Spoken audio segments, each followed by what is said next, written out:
Je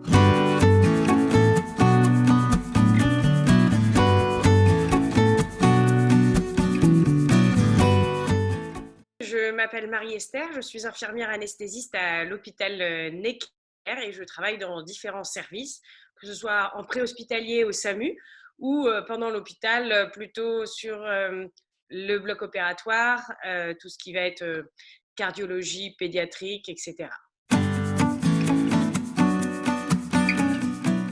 Pendant cette période Covid, on a été très, très mobilisés. Je pense qu'il a fallu faire preuve de beaucoup d'adaptation dans un premier temps. Moi, j'étais personnellement postée au SAMU à l'époque, où dès février, on avait les premiers cas qui sont arrivés. Donc, il a fallu nous adapter, hein, ça a été le maître mot. Nous avons été également renforcer les équipes de régulation médicale, puisque vous savez qu'on est monté à plus de 15 000 appels par jour, ce qui est énorme. Et puis, nous avons été, dans un second temps, renforcer également les équipes de réanimation. On a dû également s'adapter en créant des nouveaux mécanismes.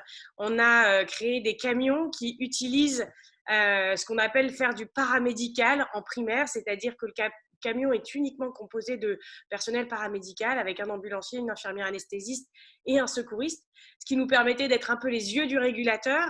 Et puis en même temps, s'il fallait traiter rapidement ou transporter le malade, eh ben, on avait la possibilité de le faire.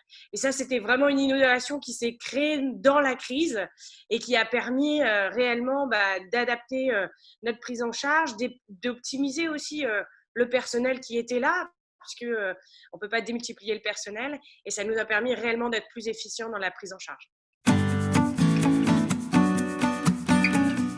Je pense qu'on a toujours plein de priorités, on aurait toujours plein d'idées en tête. Je vais en retenir deux. La première, c'est de se dire qu'est-ce qu'on retient de bien de cette expérience.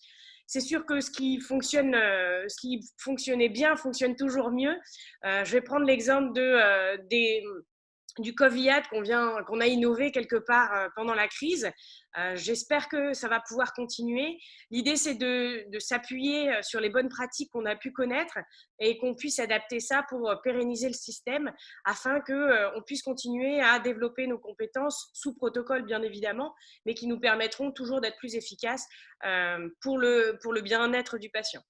Et puis, le deuxième point qui est toujours très important, c'est comment aussi on optimise le parcours du patient. Et je me suis rendu compte que finalement, on passait beaucoup de temps à perdre du temps parce qu'on n'avait pas de l'informatique parfois. On fait des tâches qui nous prennent énormément de temps. Alors que si on avait un logiciel, eh ben, on pourrait le passer plus de temps dans l'organisation, plus de temps dans la gestion RH, plus de temps dans donner de la valeur aux gens qui sont là et apporter une vraie vision dans les services. Donc, c'est ça qui est vraiment important. C'est dans cette deuxième période, j'espère qu'on va pouvoir s'appuyer sur ce qu'on a appris et se dire comment on fait mieux pour la prochaine fois.